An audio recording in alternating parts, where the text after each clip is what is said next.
Hello, everybody. David Shuster here. Another day, another controversy involving Trump White House Press Secretary Karoline Leavitt. Media and headline: Trump spokesperson Karoline Leavitt hit with brutal ex-community note after stunning swipe at U.S. ally. The ally is France. And the dust-up came after a French member of parliament named Raphaël Glucksmann spoke at a political rally and criticized Trump supporters in France. Jamais. Let's make sure we never, ever let the Trump and Musk fan club into our country. Give us back the Statue of Liberty. We gave it to you as a gift, but apparently you despise it. That last line about the Trump team despising the Statue of Liberty and that it should be returned to France prompted Fox correspondent Peter Doocy to ask Leavitt this question in the White House press briefing room. There is now a member of the European Parliament from France who does not think the U.S. represents the values of the Statue of Liberty anymore. They want the Statue of Liberty back. So is President Trump going to send the Statue of Liberty back to France? Absolutely not. And my advice to that unnamed low-level French politician would be to remind them that it's only because of the United States of America that the French are not speaking German right now. So they should be very grateful to our great country. Former U.S. Ambassador to Russia, Michael McFaul, such a shocking, insulting statement about any ally from anyone, let alone a senior White House official. Who told her to say this? She obviously got it from somewhere. I hope our press secretary knows that it's only because of the French that we have an independent United States. X quickly added a community note to post about Leavitt's remarks. The community note read, "It is also thanks to the French that the U.S. is no longer a British colony. France helped make the victory of the U.S. possible. Continental soldiers used French weapons and wore French-made uniforms. And by the end of the war, they fought alongside French soldiers." The note included links to several supporting articles, including one from the Museum of the American Revolution. Karoline Leavitt is just 27 years old, and whether it's because of her inexperience or press office exhaustion or orders from Trump to spew nonsense, or a combination of it all, the frequency of Leavitt's high-profile meltdowns has been increasing.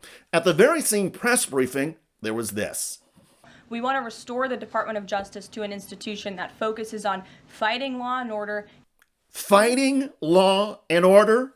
Actually, it's defending law and order, unless, of course, you want to defy and ignore federal court rulings. A few days ago, Leavitt embraced that after walking to the microphones in the White House driveway and trampling and flubbing basic constitutional law. This injunction is entirely unconstitutional, and it is for anybody who has a basic understanding of the law. You cannot have a low-level district court judge filing an injunction to usurp the executive authority of the President of the United States.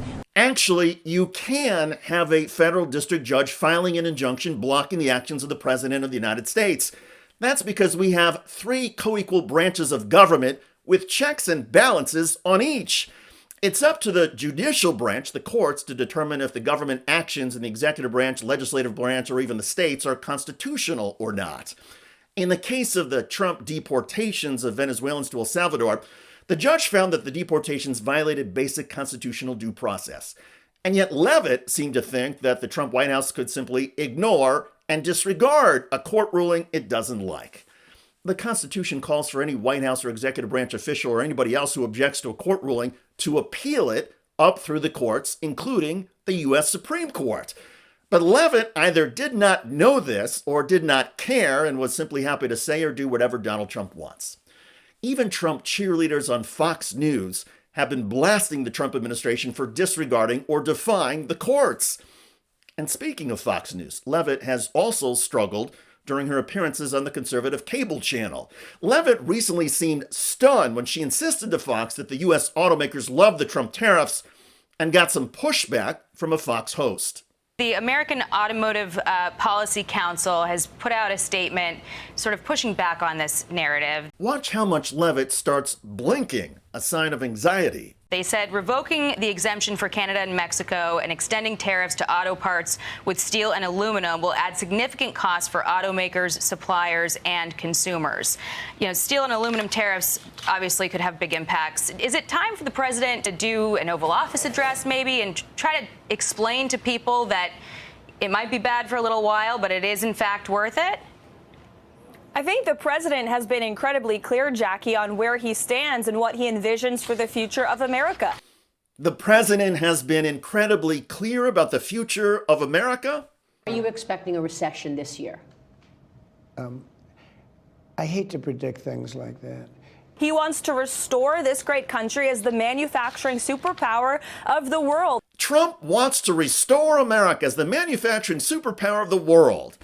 Well, it already was under the Biden administration. U.S. manufacturing before Donald Trump took office in January 2025 reached a 35-year high, a peak.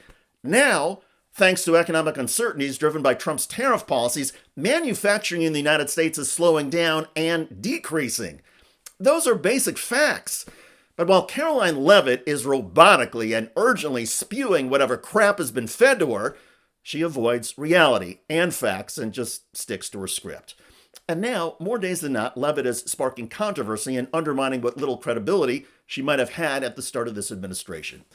In some ways, I feel kind of sorry for Karoline Leavitt. Not only is she in way over her head, but she is serving as the spokesperson for an administration that is destroying the U.S. economy, insulting U.S. allies, and trampling on basic constitutional law. Still, Leavitt keeps choosing to be part of these controversies. Indeed, she has become the face of controversy and ignorance in an administration that usually features it all in Donald Trump. As one of our YouTube followers noted, if Mrs. Leavitt doesn't insult your intelligence, you probably don't have any. By the way, Donald Trump has now been busted harming Social Security. I truly believe that they are trying to crater this agency and that they are driving it to a total system collapse that is going to happen a lot sooner rather than later. I believe they're trying to break it so that they can then turn the public against it and say, look, it didn't work. And then that allows them to then privatize it and liquidate it. And Bloomberg is now reporting Musk taps private equity veterans to aid Doge at Social Security. In other words, the very sort of people that pick over the wreckage of a company after they drive it into the ground and figure out how they can sell off pieces of it. This is not a group of people that want to make Social Security work better. Which is most of the federal spending is entitlements. That's like the big one to eliminate. That's the sort of $500 billion, maybe $700 billion a year. Check out that video at the link below. It generated a lot of comments on YouTube. One of the most popular is from Teresa, who wrote, Trump needs to be kicked out of office. You get rid of Social Security, you better figure out how I will be reimbursed for 40 plus years of payroll deductions. Indeed. I look forward to reading your comments about White House Press Secretary Karoline Leavitt getting slammed for sparking international uproars. I'm David Shuster. Thanks for joining us.